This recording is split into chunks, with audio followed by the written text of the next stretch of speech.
But it is a very elaborate story, and like I said, it's been a while since I've told it in its entirety, so I may jump around a little bit. It gets kind of sporadic and crazy, and I tend to get a little emotional. So I'll try to keep that in check. But I think actually, before we start, I just want to show a little video. Jen's going to cue that up. I'll give you a little explanation of this video. It's what we call a POV, which is a point of view video from the Sochi Olympic track. We took this video. We actually snuck this camera onto my sled. This right here is one of my pushers hiding the camera mounted underneath my sled. It's a lipstick camera. It's about the size of my thumb.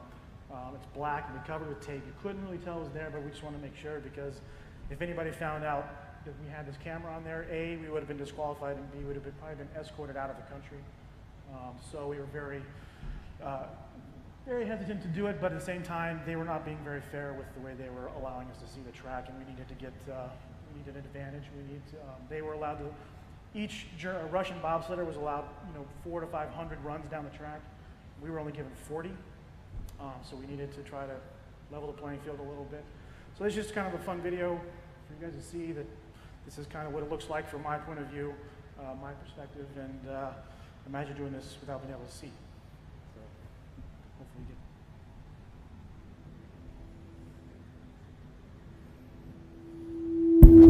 That's me. Sorry.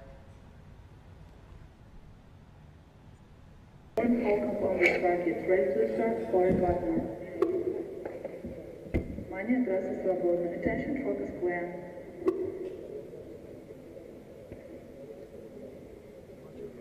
Unsuspecting Russians over here.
As crazy, as loud and violent as that sounds, it's exactly what it's like. It really is loud, it's violent. I know a lot of people, we make it look smooth on TV. That ice is really rough, especially during this is like the first or second week the track had been open, so they just didn't know how to do anything with the ice, and they weren't able to shape it well. But yeah, it's about what it looks like. So just wanted to kind of show that video. I had another video queued up, but because of copyright laws, we weren't allowed to show it. It was my Olympic runs. They were kind of cool, but I don't own those videos, so I can't show them. So yeah, that's kind of it. You can shut that down if you want, if you have any cool pictures to show back there, I don't know. But so a little bit about myself. I've been an athlete my entire life. I played every sport you can think of growing up, baseball, football, soccer, basketball. I ran track.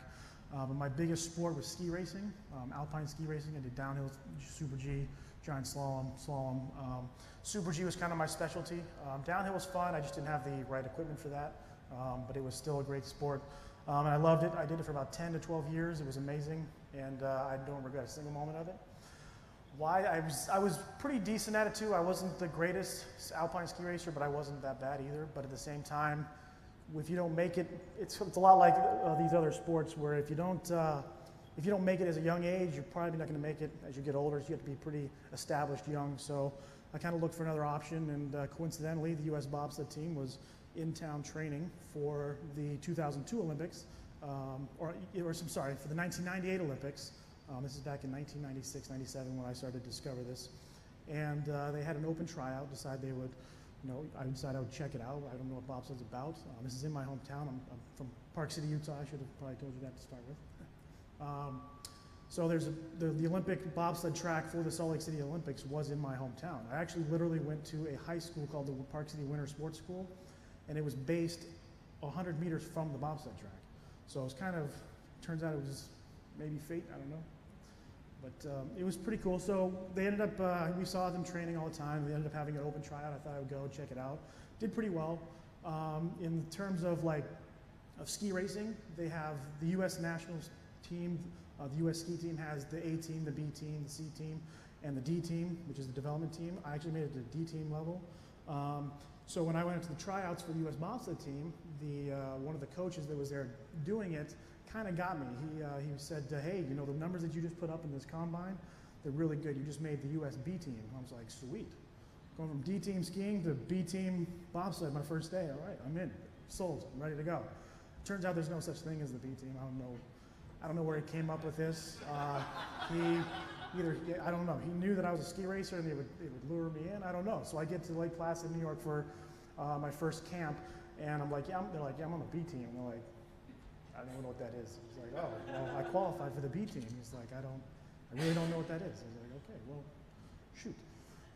So I kind of gave up on that. I ended up doing really well that year. Made the national team, the actual A team, the national team, which was kind of cool. But I was one of the criteria was, in order to make the national team, you have to finish in the National Push Championships, which is just basically a push start on wheels.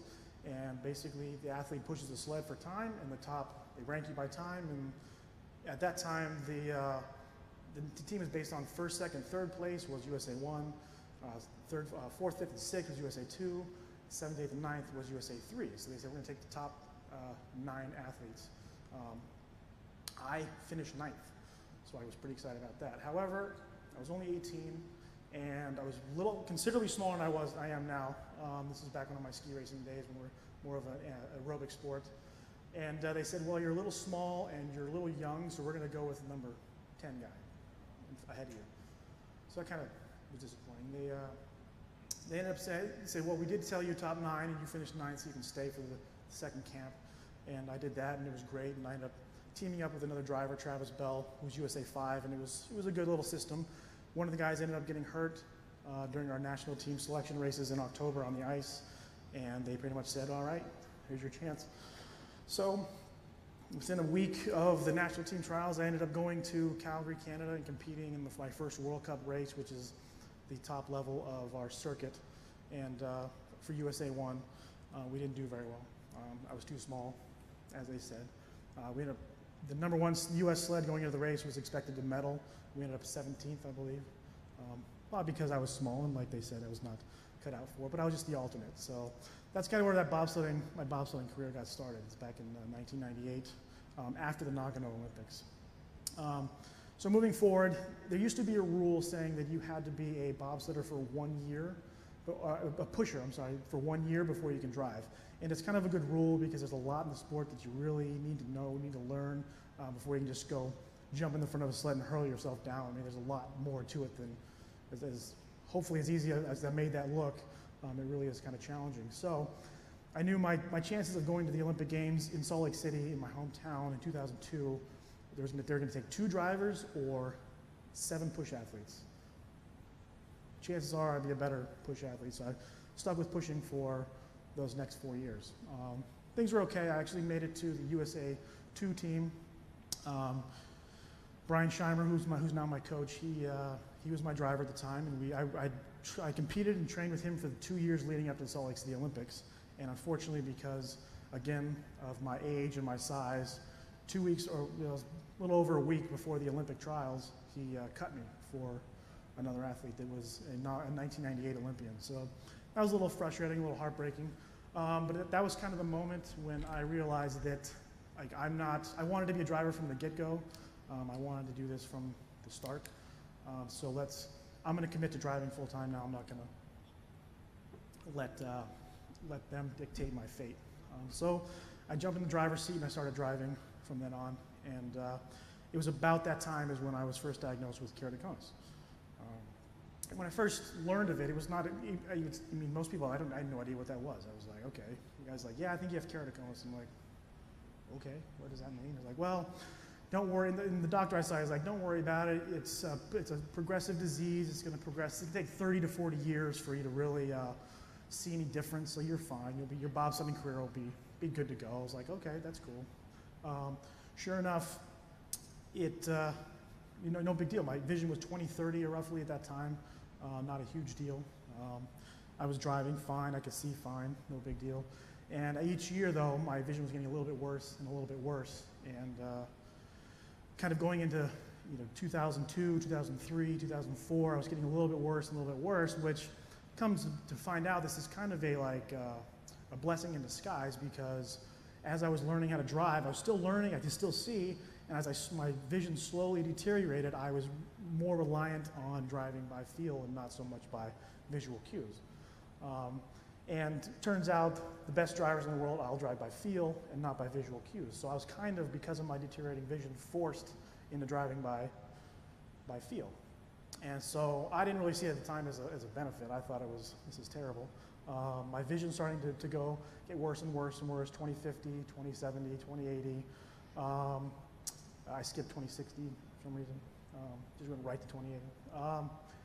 And it's just one of those things that I kept it a secret. This is something that I didn't really tell. I didn't tell anybody, because who's going to get in a sled with a guy going blind? That's terrible. It's a terrible idea. And I look back and yes, it was probably a terrible idea. I wouldn't have gotten in the sled myself. But it was just kind of, it was unfortunate. It was going to happen, and I started looking for options. I ended up seeing 12 different cornea specialists throughout the next 4 or 5 years. Every single one of them told me the same thing: you're going to have a cornea transplant. And the problem with that is not that I wouldn't have done it, but it was going to take me out of the sport permanently. My eyes would have been too fragile. If I would have crashed with it, my corneas could tear again. Plus the anti-rejection drugs, just a number of problems that wouldn't have made bobsledding possible. So I just kept it a secret and just kept to myself, and eventually maybe go to the Olympics. My goal was to go to the Olympic Games. I missed 2002. My goal was to go to 2006, and that's all. That was my only goal. So we ended up going to 2006. It was pretty cool. Went to Torino, Italy. Sounds like a really cool place. They were not really that thrilled to have the Olympics. Didn't seem like. But it was cool. It was a great race. The first race in the two-man ended up 14th. Just had a bad day, bad 2 days. But it was my first Olympic race. I mean, I made the Olympic Games. Finishing 14th is pretty awesome. So then the next week we did the four-man. I ended up finishing 6th, which was the top U.S. sled.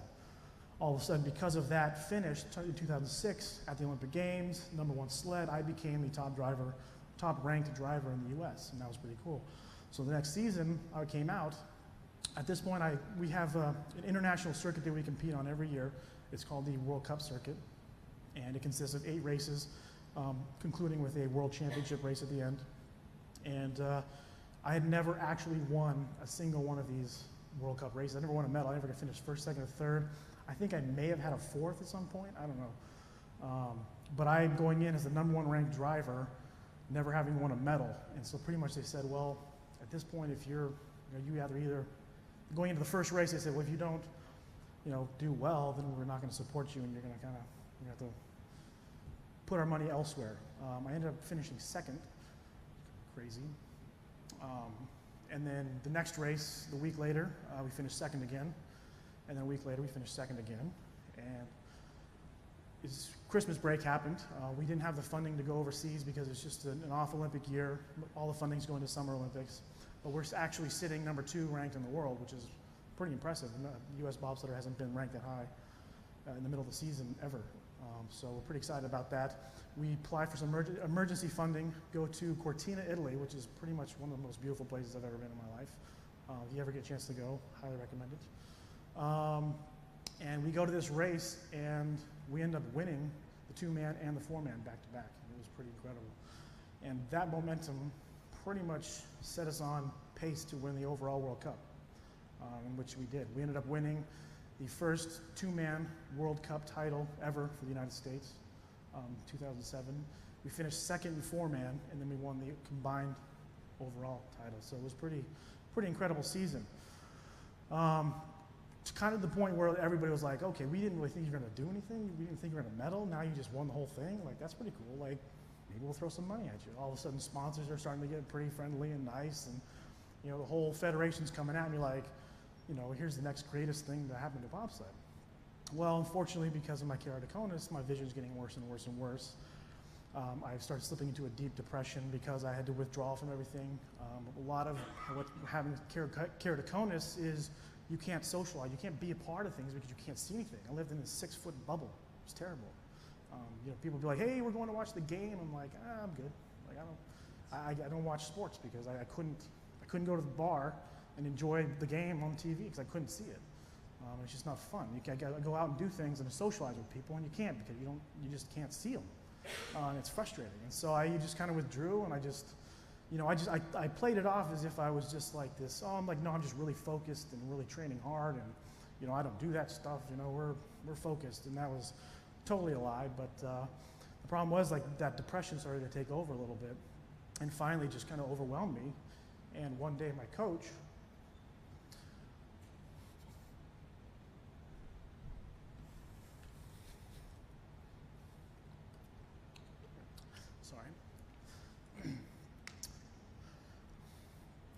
Pretty much gave to me and said, like, what's going on, man? These guys are busting their butt for you, and you're just not even doing anything. And that's kind of when I came clean. I was like, I can't see. And he's like, well, we'll figure it out. We'll give you some contacts. We'll get you fitted for glasses or something. I was like, it's not quite like that. So I told him, like, yeah, I had this disease, a degenerative eye disease called keratoconus. I've seen 12 specialists. When I started really filling out the story of what it was, he was like, wow, this is not quite what I thought. He said, but you know what? We'll find something. Like, there's nothing. You've already tried this. Like, the only option is a cornea transplant.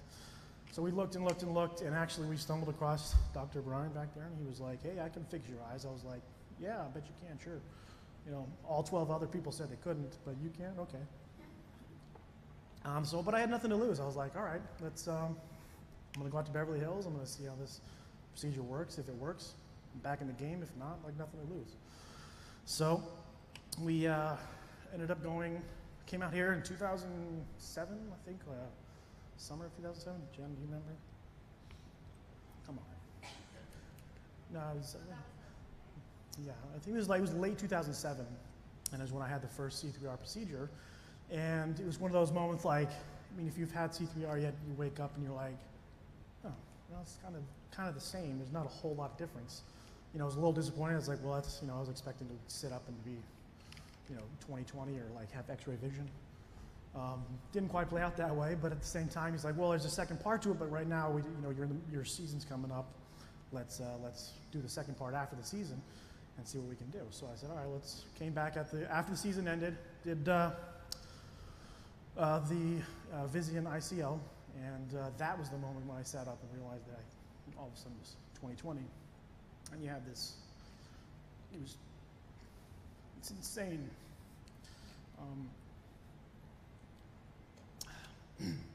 Being able to sit up and, like, see leaves on trees, who knew? You know, see fibers in people's shirts. It's a whole different world. I mean, it's life in high definition. It's crazy. So that was my first gold medal. Maybe it wasn't technically an actual gold medal, but that was my first gold medal. And actually, almost to the day, 1 year after that, is when we won the first world championship title for the United States in the 4-man. Hadn't been done since 1950, 1959 actually, and it was overwhelming. Like, that, to win the first world championship title since 1959. Like, how many people before me have tried? And I was at this point where I was out of the game a year ago, and now here I am winning the first world championship in 50 years. Almost 2 years to the day is when we won this baby. And this is real deal.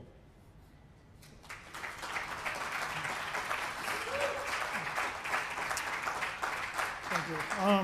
And you know, it's just, it's crazy to think like I was out of the sport, I was done. And I hadn't won too many medals at that point. And, you know, when Jen put all that stuff up there, that's all post Dr. Bryant. So there's only, you can only thank the guy so much. Well, maybe not. You can keep thanking him, I guess. I can. So that's kind of how that went with the gold medal. Sorry, I'm yelling in your faces. And then, you know, we've gone on to win more medals than any American ever in the sport. We've gone on to win 2 bronze medals as well in Sochi, which may potentially become silver medals. I don't know if you guys have been paying attention to the news. Thank you. But there's a strange story, and I forgot to mention it while I was getting a little emotional there.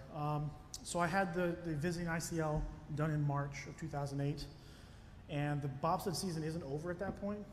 So I actually went back to, I don't know if I should tell him this part, because I don't think I was supposed to be doing this, but I actually went back to train, to get back in the sled and start driving. I could see now. I'm like, this is great. I can actually see. How good are we going to be now? I can see. And it was terrible. It was absolutely terrible. It was one of the worst things I've ever done. It was like that. That's terrible. I could actually see what I'm doing. Like, we're going 85 miles an hour. Like, you realize what we're doing? Like, what am I doing? This is crazy. So I had gotten so used to not being able to see really that I'd forgotten what it was like, and it was insane. I remember we came out of one of the corners, we hit the wall, and a piece of ice came off and almost hit me, and I was like, what the hell was that? Like, this happens all the time. Like, what? Really? Okay, this is crazy. And actually, the exact opposite. My driving went downhill quickly because now I was so focused on driving by visual cues. I went back to the way that I wasn't supposed to, and it was really challenging, really hard. People think I'm joking. I actually scratch up my visor a little bit to take away those visual cues because they distract me. That's too much information. I don't want to see all that. So I take it away and go back to what I was good at doing. So that's kind of where that all went. So that's my keratoconus story. Sorry to get a little emotional on you, but if you guys have any questions or they call it Q&A. I don't know if you guys have any answers? Questions, answers? Have any questions?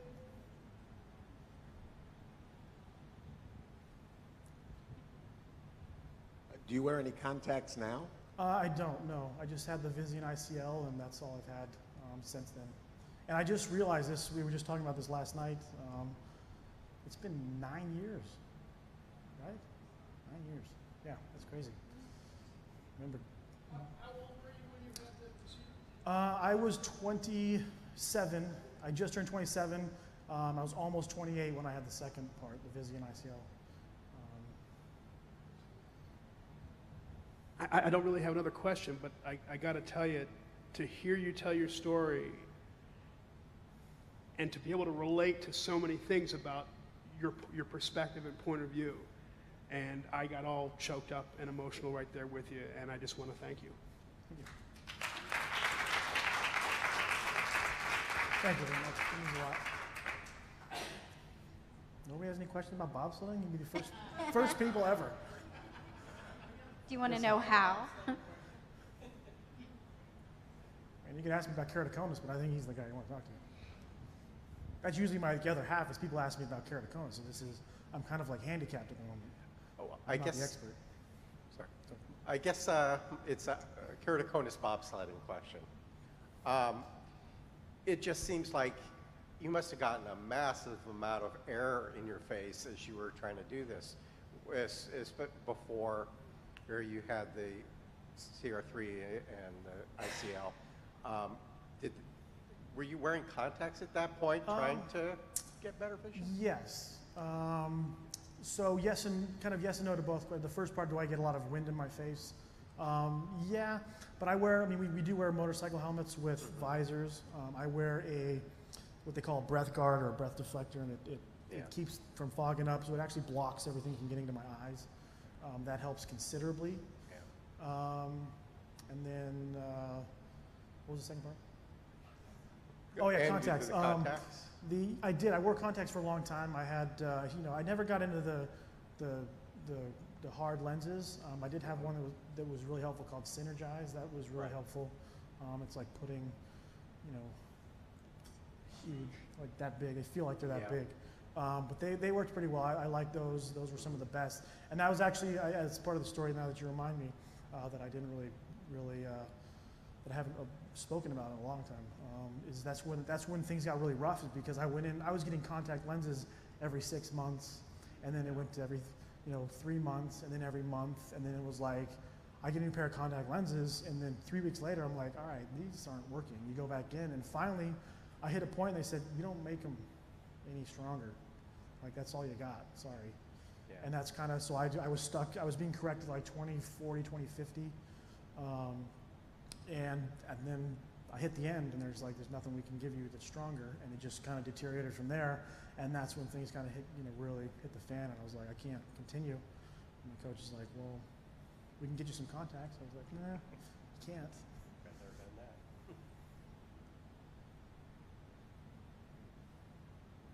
So Dr. Brian has a question Uh-oh. for you, Steve. Are you ready? No. These are always like complex.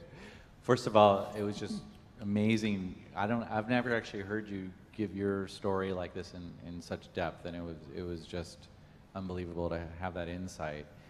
And on the bobsled point of view, we've talked about this, and you've told me what it's been like being in the bobsled, like you're in a bag of peanuts and somebody's just violently shaking it up. And for the first time, I actually took a ride in a bobsled at Vancouver, about a year ago, and it was exactly like you talked about, just incredibly violent experience. Mm-hmm. When you took your first ride in the bobsled, if you can remember what it was like, can you talk about what you felt and what you were like at the end of that first run, and what kept you going? Because most people would run away. Like, I remember Stephen Colbert, when he took a ride, he I think he had to go to therapy afterwards. He did actually. Yeah, he was petrified. He was really shaken up. That was a good time. And I took Lester Holt down once too. He was entertaining, because you can. I mean, as loud and windy as it is inside the sled, the wind isn't really. It's pretty calm, so you can hear people. He was very vocal, Lester. I can't really repeat, but it was entertaining. It's one of the few times I've actually laughed while I'm going down the hill. The first ride was it was in Park City, Utah, which is considered to be a relatively easy track, but it's a fast track. And it also has very high G-forces. You reach 85 miles an hour by the exit of corner 6 of 15. And in corner 6 itself, you pull upwards of 6 to 7 Gs. It's not sustained, so it's not like, people are like, I'm not going to pass out. It's not sustained, it's just a short 1 second to get through there. But it's still pretty intense. But I remember, when you're like a tourist or whatever, they kind of set it up, they go from halfway or whatever. And but when you're trying out for the national team, they just basically put you in the sled, kick you off, and you're like, there's no time to figure it out. Like, we have a limited time. You got to go out there and bust your butt and try to win these team trials, because it's in a week. You've never done this, you better learn quickly. So I, pushed the sled as hard as I could, jumped in, and my driver was cool. He was like, yeah, you can watch the first time just so you can see what's going on. And it was always a joke, and the new athletes, like, I dare you to try to count the corners. And I'm like, yeah, I can count the corners. I'm like, you won't. They never can. You can't, because you're just overwhelmed with what's going on. Your body just can't fathom what's going on. And I remember, in the early season, it's still warm out, but the tracks are refrigerated, so they can crank up the refrigeration to keep the ice cold. But the tracks are in sections, because it contracts and expands with the temperatures, and so it's not one solid track. It's sections, so they can move around. And what happens is the ice melts in between those cracks, and so you get kind of like you're driving on a bridge or the highway, like so. And I remember we get in going on the first one, and you hear the first one and just and I'm like, this is okay, we're moving pretty good. Like, going into corner 4, when you hit corner 4, I was like, wow, that was pretty intense. And it keeps getting faster, and I was like, holy cow, this is getting pretty quick. And you come out of corner 5, and corner 6 is the high G 6G corner. It's almost a 180, and you're going about 75 miles an hour. And I remember thinking, I thought something, I'm like, oh my God, something's wrong. We're going way too fast. There's no possible way we can go into this corner going this speed. We're going to tip over. It looks like a wall, like you're just going to hit it and stop. We went into that corner, and it was the most amazing thing I've ever felt in my life. You just get sucked down and pulled down, and you lose your head. You're trying to like figure out where you're at. Like you can't breathe. Your weight's just pulling you down. And then you come out, and you have less than a second until the next corner. So you're trying to get a breath, and then you're back in the next corner, and you almost nearly suffocate. You're going down the first time because you don't realize the tempo of breathing that you need to do, and it's insane. And I remember, so finally you come out of that corner 6, hit corner 7, and then you go into what's called the Labyrinth. It's really, really tiny corners, so you can kind of recover a little bit. And then you go down at 11, 12, 13, which is 2 big, giant corners. 13 is where everybody crashes. But then 14, I mean, you come across the line, and he's yelling at me to pull the brakes, and I'm just like, oh, he's brakes, because the track ends at one point, so you got to stop. So finally, I kind of come to a little bit and pull the brakes, but I was like, holy cow! I'm like, let's do that again. That was pretty cool. Like, all right, and then you do it again, and you're like, oh, maybe it isn't that cool. No, but it's fun. It's addicting. It's an adrenaline rush like you've never felt. People, it's like nothing you can even imagine. I try to explain it like it's like a roller coaster. No, it kind of looks like it, but it's violent. It's fast. It's cold. It's crazy. I like it. That does sound really crazy, and I'm wondering, right after you had the procedure done, were you advised to wait before you did all of that? Maybe. Yes. No. I don't know. Yeah, it was a little time. It was longer than, it wasn't like I went out the next day, but it was a couple weeks. I stayed here in town for a couple weeks to make sure that the stitches, everything was fine. So by the time he cleared me to go back. I was just kind of giving him a hard time, but it was intimidating getting in the sled again. Just being able to see what was going on, because again, like I said, I forgot what I was doing. I didn't see it like that anymore. And to be able to be thrown into it again, it was awkward and strange. And it was fun though.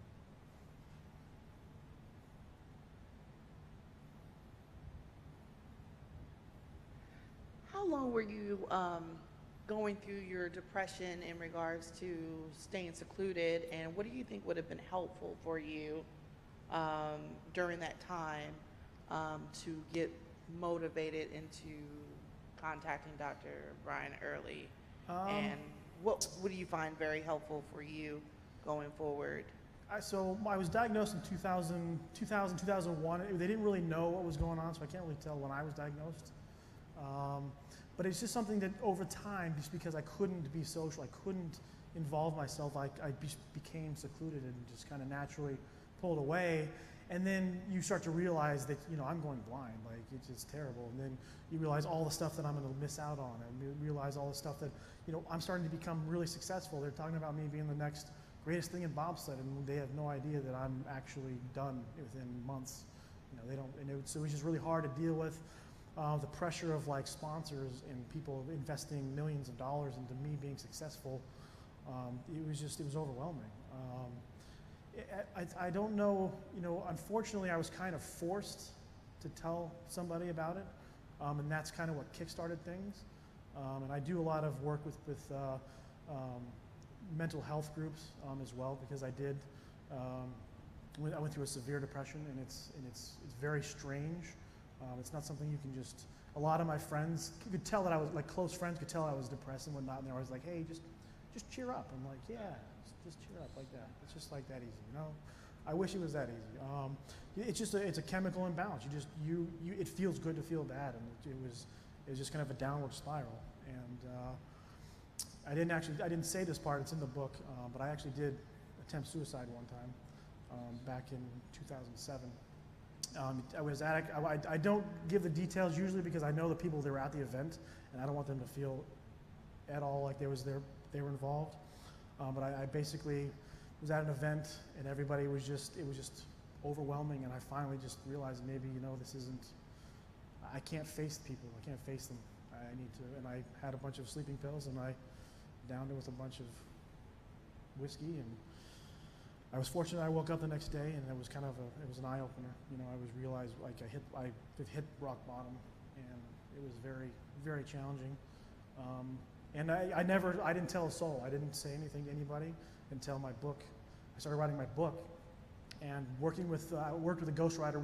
I had a bunch of cool stories and stuff. And if I had written the book, it'd have been like 50 pages, and it would have been a simple read. But he took my stories and made them longer, and we talked and we met a lot, and we really got to know each other. And he wrote the entire book, and or what I'm saying, he finished everything, compiling everything. He knew there was something else. He's like, there's something else. I was like, no. Like, that's my entire story.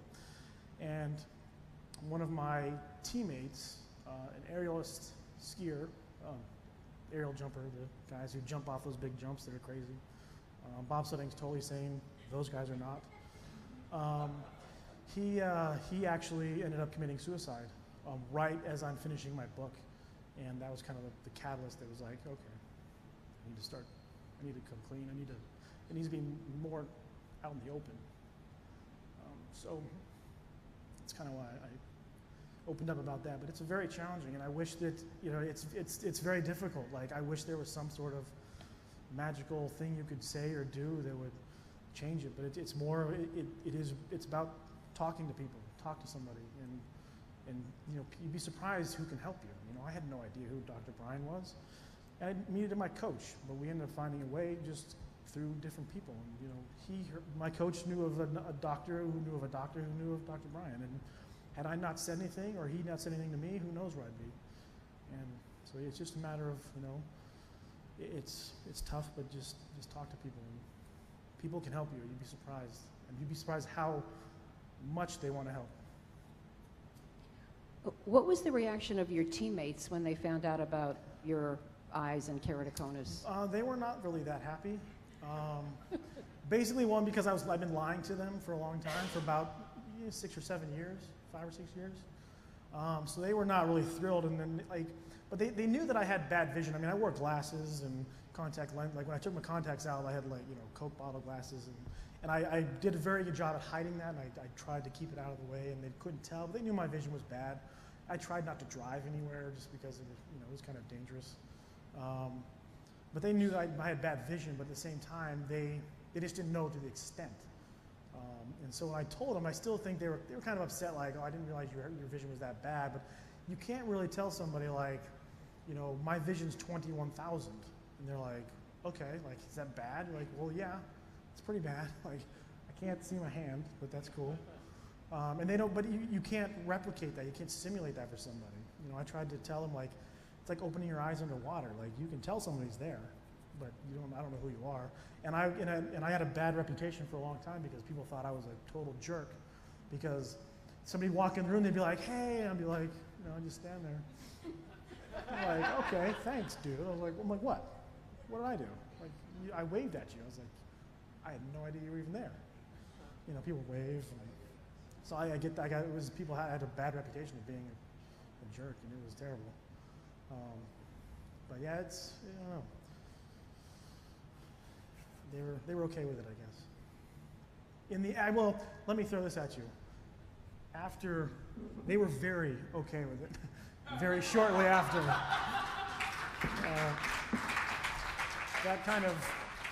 That negated everything. They're like, oh, okay, that's cool. That's cool.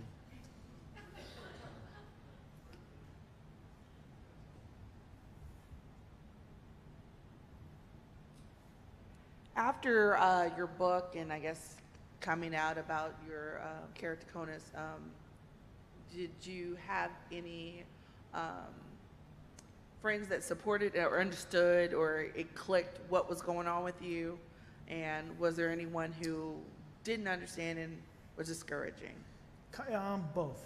I mean, there were some people that, you know, that understood. Unfortunately, because of the keratoconus, because I was withdrawn and going through that depression, I had, you know, unfortunately ruined a lot of relationships, and I became very isolated, very